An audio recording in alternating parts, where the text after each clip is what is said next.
Good evening, my dear students. This is your Subbarao sir, founder and director of Ashoka IAS Circle, Ashok Nagar X Roads, Hyderabad. So మనకి జరగబోయేటటువంటి civil services and group 1 mains economy point of వ్యూలో ఎలాంటి ప్రశ్నలు వస్తాయి, ఇలాంటి ప్రశ్నలు వస్తే ఎలా ప్రిపేర్ అవ్వాలి. సో ఇది చాలా important economy. So civil services అయినా గ్రూప్ 1 అయినా సరే ఎకానమీ అనేది ఒక యూనిక్ సబ్జెక్ట్. అంటే రెస్ట్ ఆఫ్ ద సబ్జెక్ట్స్ ఏంటంటే any one can easily understand అనమాట, ఎక్సెప్ట్ ఎకానమీ. సో ఇది ఎకనామిక్స్ కాదు, ఎకానమీనే.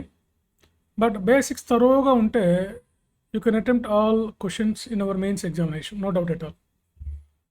C our preliminary exam in civil services 2024. ఇందులో కూడా చూడండి, బేసిక్స్ నుంచి అడిగారు ప్రశ్నలు. ఎకానమీలో వచ్చిన all questions are from basic topics. So basics తరోగా ఉంటే మనం you can attempt the number of questions in economy. You can present the well answer. So you can write well అనమాట, అందులో నో డౌట్ ఎట్ ఆల్. కాబట్టి basics అనేది మనకు క్లియర్గా ఉండాలి. Okay, right. సో గ్రూప్ 1లో కానీ సివిల్ సర్వీసెస్లో కానీ ఎకానమీ అనేది ఒక గుడ్ స్కోరింగ్. మనకి సివిల్ సర్వీసెస్లో పేపర్ 3లో ఎకానమీ ఉంది. అదేవిధంగా మనకి ఇక్కడ తెలంగాణలో కానీ చూస్తే మనం పేపర్ 4లో ఎకానమీ ఉంది, ఏపీలో పేపర్ 3లో ఎకానమీ ఉంది. సో ఎక్కడైనా చూడండి, గ్రూప్ 1లో సివిల్ సర్వీసెస్లో ఎకానమీ అనేది ఫుల్ ప్లెడ్జ్డ్ పేపర్. ఎక్కువ స్కోరింగ్ రావడానికి, ఎక్కువ మార్క్స్ రావడానికి అప్ టు 130 వరకు చేయొచ్చు. గ్రూప్ 1లో అయితే, సివిల్ సర్వీసెస్లో అయితే ఇంకా అన్లిమిటెడ్ చెప్పలేము మనం. ఎందుకంటే జనరల్ ఎస్ఏ రావచ్చు, పేపర్ 3లో మీకు 150 to 200 మార్క్స్కి వస్తాయి. అదేవిధంగా మనం ఒక ఇంటర్వ్యూ, మెయిన్గా our interview depends upon our economic knowledge in civil services interview. ఇవన్నీ ఉంటాయి అన్నమాట అక్కడ. సో అందుకని ఎకానమీలో మనం ట్రెండ్కు తగ్గట్టుగా ఉండాలి క్వశ్చన్స్. అంటే మనం ఎప్పుడు కూడా స్టాటిక్ క్వశ్చన్స్ వస్తాయని చెప్పి మనం చూడకూడదు. కొన్ని స్టాటిక్ క్వశ్చన్స్ని బేస్ చేసుకొని దానికి రిలవెంట్గా ఉన్నటువంటి మనం కరెంటు లేదా కరెంట్ ఫ్లో క్వశ్చన్స్ని కూడా మనం రాయగలిగి ఉండాలి. అంటే ఏంటంటే ఇక్కడ మనకి ఎకానమీలో థియరీస్ మీద పెద్ద క్వశ్చన్స్ రావు మనకి, గ్రూప్ 1 కానీ సివిల్ సర్వీసెస్లో కానీ. No questions from economic theories. కంప్లీట్గా మనకి మ్యాక్రో ఎకనామిక్స్ నుంచి కంప్లీట్గా మనకు వచ్చే క్వశ్చన్స్ అన్నీ కూడా కరెంట్ ఎకానమీకి రిలేటెడ్గా ఉండే క్వశ్చన్స్ వస్తాయి ఇన్ మై ఎక్స్పీరియన్స్. సో కాబట్టి అలాంటి క్వశ్చన్స్ వచ్చినప్పుడు మనం జాగ్రత్తగా అటెంప్ట్ చేయగలిగితే ఫుల్ ప్లెడ్జ్డ్ మార్క్స్ మనకి అవుట్ ఆఫ్ 10 8 మార్క్స్ వస్తాయి ఇన్ గ్రూప్ 1. సివిల్ సర్వీసెస్లో మనకి 10 మార్క్స్ 12 మార్క్స్ 20 మార్క్స్ రావచ్చు. మ్యాక్సిమం 60% ఏవైనా క్వశ్చన్స్కి మనకి జిఎస్లో వచ్చాయంటే, 60% ఆఫ్ ద మార్క్స్ వచ్చాయంటే నో డౌట్ ఎకానమీ నుంచే వస్తాయి. సో అందుకని ఎకానమీ అనేది చాలా చాలా important in your success in civil services and group 1. ప్రిలిమ్స్లో అంటారా, ఒక అన్నిటికీ ఒక ఈక్వల్ ఉంటుంది. ఈ సంవత్సరం కొంచెం తగ్గాయి ఎకానమీలో క్వశ్చన్స్. ప్రిలిమ్స్ ఒక 10 to 12 క్వశ్చన్స్ మాత్రమే ఇచ్చారు. బట్ ఇన్ మెయిన్స్లో మాత్రం కంప్లీట్గా మనం ఎక్కువ క్వశ్చన్స్ ఎక్స్పెక్ట్ చేయాలి సివిల్ సర్వీసెస్లోను as well as in group 1లో.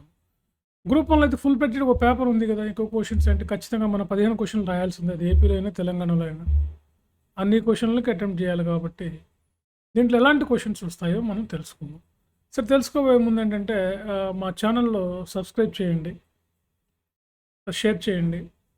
మీరు కానీ సబ్స్క్రైబ్ చేస్తే నేను ఇంకా కంటెంట్ ఉన్నటువంటి మంచి మంచి వీడియోస్ మీకు సివిల్ సర్వీసెస్, మెయిన్గా మేము సివిల్ సర్వీసెస్ గ్రూప్ 1కి సంబంధించి తప్ప మిగతా ఏ ఎగ్జామ్స్కి సంబంధించినటువంటి సమాచారం ఇవ్వలేము. అందుకని మీకు సివిల్స్కి గ్రూప్ 1కి సంబంధించినటువంటి సమాచారం కావాలంటే మీరు సబ్స్క్రైబ్ చేసుకోండి. మీకు వండర్ఫుల్ ఇన్ఫర్మేషన్, వండర్ఫుల్ విషయాలు, అద్భుతమైనటువంటి విషయాలు మీకు మీరందరూ కూడా ఐఏఎస్ అధికారులు, గ్రూప్ 1 అధికారులు అవ్వడానికి నా సాయశక్తిలో నేను కృషి చేస్తాను. చెప్పే కదా, నాకు చాలామంది ఐఏఎస్ అధికారులు, గ్రూప్ 1 అధికారులు ఎంతోమంది నా స్టూడెంట్స్ ఉన్నారు.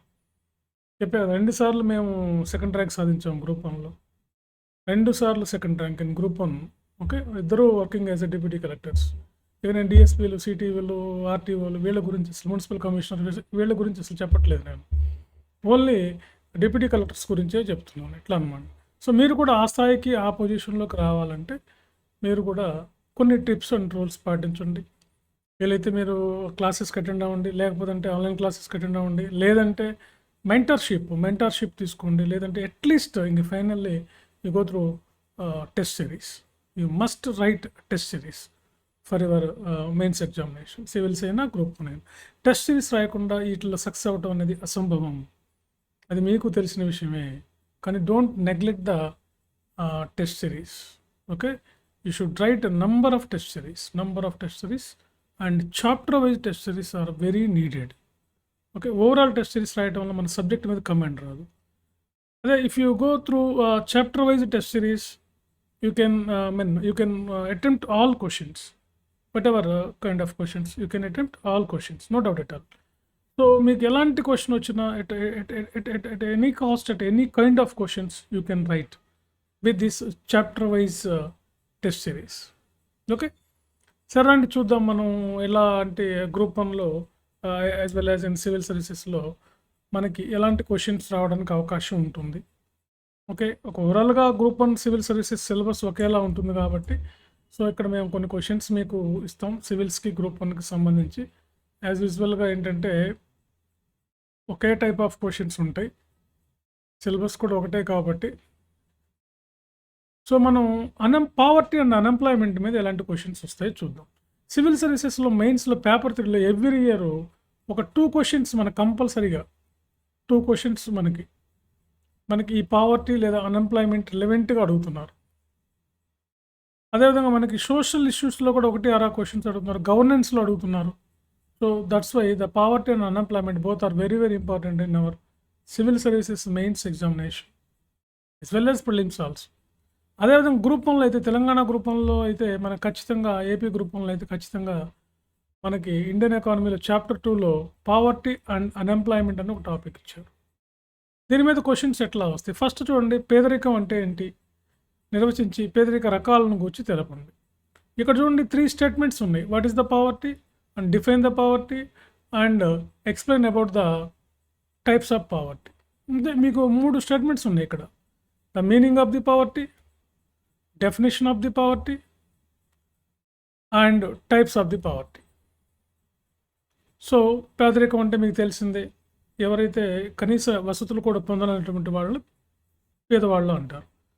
సో రకరకాల డెఫినేషన్స్ ఉన్నాయి మనకు, వరల్డ్ బ్యాంక్ వాళ్ళు ఇచ్చినవి, అదేవిధంగా ప్లానింగ్ కమిషన్, నీతి ఆయోగ్, యునైటెడ్ నేషన్స్, ఎకానమిస్టులు, మనకి చాలామంది ఎకానమిస్టులు మనకి పావర్టీ మీద నిర్వచనం ఇవ్వడం జరిగింది. సో పావర్టీ రకాలుగా చూసినట్లయితే మనం there are 2 types mainly, and absolute poverty and relative poverty, సాపేక్ష పేదరికం, నిరపేక్ష పేదరికం. సో ఇట్లా మనం తీసుకుని ప్రజెంట్ ట్రెండ్స్ ఎలా ఉన్నాయి పేదరికంలో.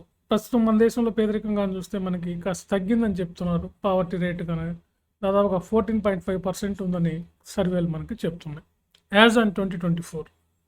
ఓకే, ఇవాళకి మనకి 14.5% ఉందని చెప్తున్నాయి. అంతకుముందు సర్వేలు కానీ చూస్తే మనకి 21 మనకి రంగరాజన్ కానీ, అదేవిధంగా సురేష్ టెండూల్కర్ 32% అని, వరల్డ్ బ్యాంక్ వాళ్ళు అయితే మన దేశంలో ఇంకా 35 to 40% పేదరికం ఉందని, IMF వాళ్ళు అయితే మన దేశంలో దాదాపుగా 40% పేదరికం ఉందని చెప్పి, అదేవిధంగా పాపులేషన్ సెన్సెస్ అయితే మనకి దగ్గరగా మన దేశంలో 24% ఉందని చెప్తున్నారు. రీసెంట్గా అయితే మనకి 14.5% ఉందని చెప్పి మల్టీ పావర్టీ ఇండెక్స్ అనేది మనకి చెప్పడం జరిగింది. సో ఇట్లాంటి కరెంట్ డేటా ఇంట్రడక్షన్ రాసుకొని పేదరికం అనగానేమి దాన్ని నిర్వచించి దాని డెఫినేషన్స్ కానీ రాసినట్లయితే మనకు ఫుల్ ప్లెడ్జ్డ్ ఆన్సర్ వస్తుంది. ఓకే రైట్, నెక్స్ట్ క్వశ్చన్ చూడండి. సో అబ్సల్యూట్ పావర్టీ, నిరపేక్ష పేదరికం అనగానేమో దానికి గల కారణాలు ఉదాహరణంగా వివరించండి. భారతదేశాన్ని ప్రామాణికంగా తీసుకోండి. సో అబ్సల్యూట్ పావర్టీ అంటారు ఇంగ్లీష్లో దీన్ని. అబ్సల్యూట్ పావర్టీ అంటే ఏంటంటే those people who are not able to get minimum requirements like food, cloth and shelter. ఇలాంటి ఎవరైతే కనీసం గూడుతో నీడ లేనటువంటి వాళ్ళనే మనం నిరపేక్ష పేదరికం అంటాం. దానికి గల కారణాలు మన దేశంలో చాలా ఉన్నాయి. Historical, social and economic causes. There are so many causes because of colonial rule.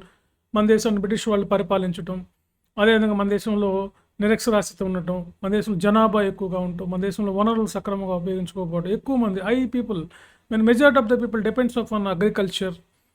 So no industrial development. So చాలా కారణాలు ఉన్నాయి మన దేశంలో అబ్సల్యూట్ పావర్టీకి.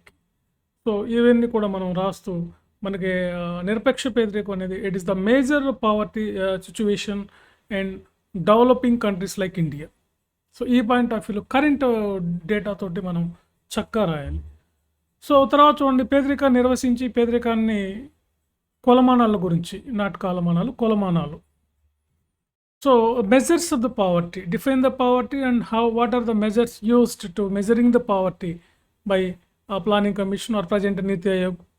వీళ్ళు ఎలాంటి పద్ధతులు ఉపయోగిస్తారు పావర్టీని కొలవడానికి? There are so many methods. Head count ratio and P index, Sen index, okay, multi poverty index, okay, HPI human poverty index అన్నమాట. ఓకే. సో ఇలాంటి చాలా పద్ధతులు ఉన్నాయి మన దేశంలో. ఆ పద్ధతులను ఉపయోగించడం, ప్లానింగ్ కమిషన్ వాళ్ళు ఎలాంటి పద్ధతులను ఉపయోగించారు, అదేవిధంగా ప్రజెంట్ నీతి ఆయోగ్ వాళ్ళు ఎలాంటి పద్ధతులను ఉపయోగిస్తున్నారు, ఎన్ఎస్ఎస్ఓ వాళ్ళు, ఎందుకంటే పేదరికాన్ని నిరుద్యోగాన్ని కోల్చేది ఎవరంటే ఎన్ఎస్ఎస్ఓ వాళ్ళు ఎలాంటి పద్ధతులను ఉపయోగిస్తున్నారు, ఇవన్నీ కూడా మనకి ఇందులో మీరు రాయాల్సి ఉంటుంది.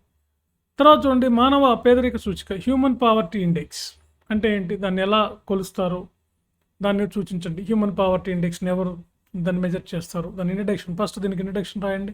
తర్వాత హెచ్పిఐని ఎవరు కొలుస్తారు, ఏ ఏ క్రైటీరియా, ఏ ఇండెక్సెస్ తీసుకుంటారు, ఏ mandatory for measuring the human poverty index, వాటిని కొలవడానికి మనకి ఏ విధంగా కొన్ని పారామీటర్స్ ఉంటాయి. What are the parameters for measuring the human poverty index? దగ్గరగా మనకి ఒక 10 పారామీటర్స్ తీసుకుంటారు హ్యూమన్ పావర్టీ ఇండెక్స్ని మనం కొలవడం కోసం. అవేంటో మనం క్లియర్గా రాయాల్సి ఉంటుంది.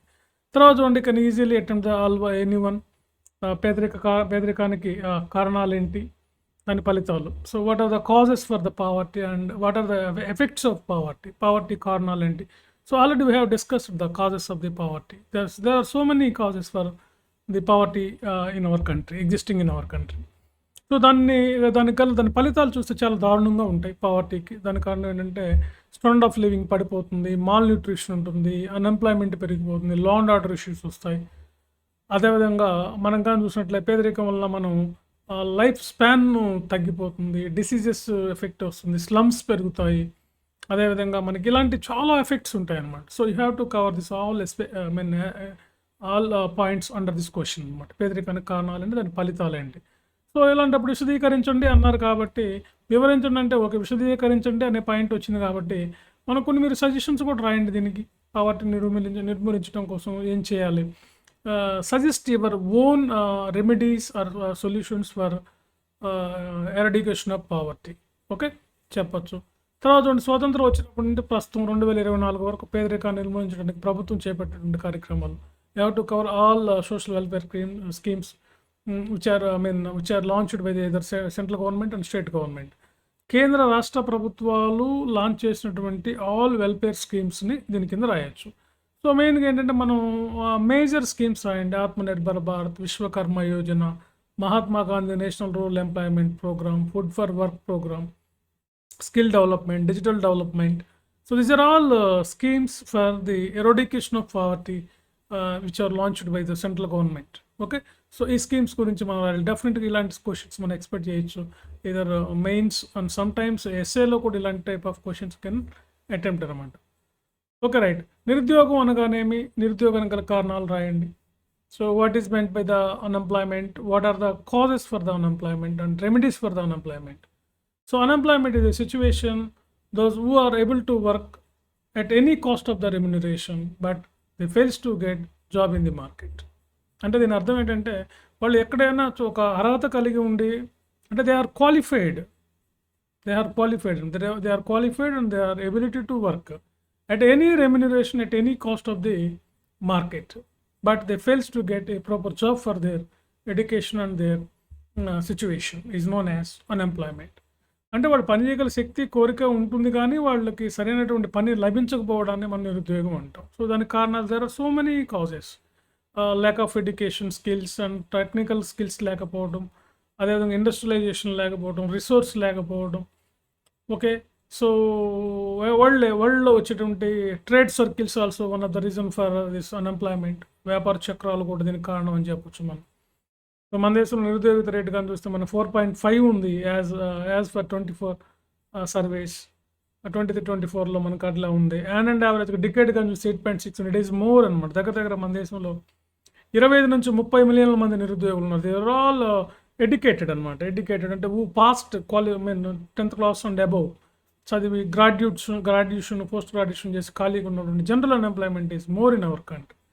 తర్వాత నిరుద్యోగం నిర్వచించి నిరుద్యోగ రకాలు రాయండి. There are so many types of unemployments. You know the definition and you have to cover here under second part of this question you should cover the types of unemployment.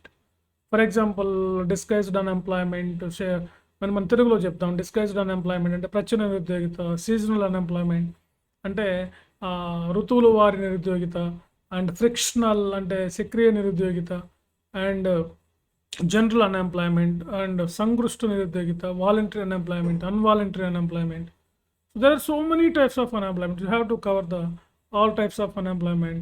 If you cover the all types of unemployment, you get the full marks under this question. నిరుద్యోగం నిర్వచించి నిరుద్యోగ రకాలని రాయండి అన్నప్పుడు దీనికి సంబంధించినటువంటి చక్కగా ఈ questions అన్ని నిరుద్యోగ రకాల గురించి రాయొచ్చు. దాదాపు there are 8 to 10 టైప్స్ ఉన్నాయి వరల్డ్లో.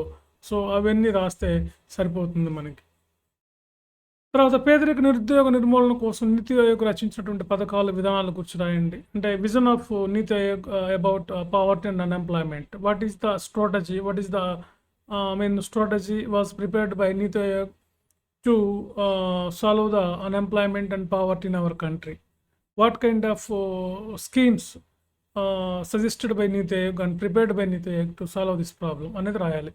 అంటే నిరుద్యోగాన్ని పేదరికాన్ని నిర్మూలించడం కోసం మనకి నీతి ఆయోగ్ 2015లో వచ్చింది కాబట్టి 2015 నుంచి 2024 మధ్యలో ఎలాంటి పథకాలను అది అమలుపరిచింది, ఎలా పేదరికం కోసం నీతి ఆయోగ్ ఏం చేస్తుంది అనే దాని గురించి రాయాలి. Next come to the 10th question. Disguised unemployment, ప్రత్యక్ష నిరుద్యోగత అంటే దాని కారణాలను విమర్శనాత్మకంగా రాయండి. ఇక్కడ పాజిటివ్ అండ్ నెగిటివ్స్ రెండు రాయాలి, విమర్శనాత్మకంగా అన్నాం కాబట్టి. సో ఈ క్వశ్చన్ కానీ మనం చూసినట్టయితే డిస్గైజ్డ్ అన్ఎంప్లాయ్మెంట్ మీద మనం డెఫినెట్గా we can expect the question on group 1 mains. Number of times this question asked in civil services mains.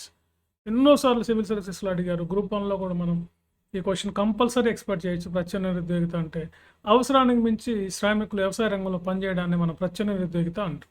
అవసరానికి మించి యాక్చువల్గా ఒక ఎకరా వరి పొలాన్ని కోయడానికి 40 మంది అవసరం, కానీ అదే వరి పొలాన్ని ఆ ఎకరా పొలాన్ని దాదాపు 60 మంది కూలీలు వెళ్ళి ఆ పొలాన్ని కట్ చేయడం, ఆ వరిని కోయడం జరుగుతుంది. ఆ అడిషనల్ 20% ఉన్నటువంటి వాళ్ళని ప్రత్యక్ష నిరుద్యోగులు అంటారు. వాళ్ళ నుంచి వచ్చే ప్రొడక్టివిటీ ఈక్వల్స్ టు 0. దాన్నే మనం శూన్యం అన్నాము, నథింగ్ అనమాట. So it is the major unemployment situation in our అగ్రికల్చర్లో ఎక్కువ కనపడుతుంది భారతదేశంలో. దీన్ని నిర్మూలించడం కోసం government of India taking so many measures for our agriculture to control this unemployment, disguised unemployment in our rural sector, mainly in our agriculture sector. So దాంట్లో దీన్ని focus చేస్తున్నారు ప్రత్యక్ష నిరుద్యోగం. దీనికి కారణాలు చాలా ఉన్నాయి మనకు చూడాలంటే. అంత ఎక్కువ మంది 60% వ్యవసాయం మీద ఆధారపడటం, అదేవిధంగా మనకి ఆల్టర్నేటివ్ ఎంప్లాయ్మెంట్ లేకపోవటం. అంటే ఇతర రంగాల్లో పెద్దగా మనకి గ్రామీణ ప్రాంతాల్లో రూరల్ ఏరియాస్లో ఏంటంటే మనకి వ్యవసాయం తర్వాత ఇతర రంగాల్లో ఉపాధి ఏమీ ఉండదు మనకి. అందుకని రూరల్లో అంటే గ్రామీణ ప్రాంతాల్లో ఉండేవాళ్ళు ఎక్కువ మంది వ్యవసాయం మీద ఆధారపడుతూ ఉంటారు. సో ఇవన్నీ కూడా దీనికి రీజన్. ఈ విధంగా చక్కగా ఇట్లా మీరు చిన్న క్వశ్చన్ని అర్థం చేసుకొని ఆ 3 పార్ట్స్ని అర్థం చేసుకొని చక్కగా మీరు క్వశ్చన్స్ కానీ రాయగలిగినట్లయితే గ్రూప్ 1 సివిల్ సర్వీసెస్లో ఎకానమీ పార్ట్లో మీకు మంచి మార్క్స్ వస్తాయి. ఓకే, సో కాబట్టి మీరు టెస్ట్ సిరీస్ రాయండి. ఇలా మీ దగ్గర పెట్టుకొని ఏం రాయాలి, ఎలా రాయాలి, ఇలా మీకు మోడల్ ఆన్సర్ ఇచ్చి ఇలా ఎలా రాయాలో మా దగ్గర పెట్టుకొని నేను కరెక్ట్ చేసి ఇస్తాను. అది సివిల్స్ అయినా గ్రూప్ 1 అయినా సరే. సో దానివల్ల ఏంటంటే మీకు గతంలో చెప్పే కదా 2 ర్యాంకర్స్ వచ్చిన వాళ్ళు కూడా ఫస్ట్ ర్యాంక్ కన్నా కూడా ఎక్కువ మార్కులు సాధించారు ఎకానమీ పేపర్లు. మన దగ్గర రాసినటువంటి వాళ్ళు, మన దగ్గర క్లాసెస్ విన్నటువంటి వాళ్ళు, ఈవెన్ సివిల్ సర్వీసెస్ కానీ గ్రూప్ 1లో కానీ. సో ఎక్కడెక్కడి నుంచో వస్తారు ఎకానమీ క్లాసెస్కి. సో ఈ ఆపర్చునిటీని ఉపయోగించుకోండి. ఓకే ఫ్రెండ్స్, సో ఈ విధంగా రాస్తే చాలా ఈజీ అవుతుంది. ఓకే, ఎందుకంటే ఆల్రెడీ మీకు ప్రిలిమ్స్ చదివి ఉంటారు కాబట్టి వ్యాస్ట్గా ప్రిలిమ్స్లో మీకు కొన్ని బేసిక్స్ ఉంటాయి కాబట్టి it's not a big issue అనమాట. Okay right. సో మీకు వీడియో నచ్చితే మీరు షేర్ చేయండి, ముఖ్యంగా సబ్స్క్రైబ్ చేయండి. సబ్స్క్రైబ్ చేస్తే నేను ఇంకా మీకు మంచి వీడియోలు చేయడానికి అవకాశం ఉంటుంది. Okay, thank you all of you.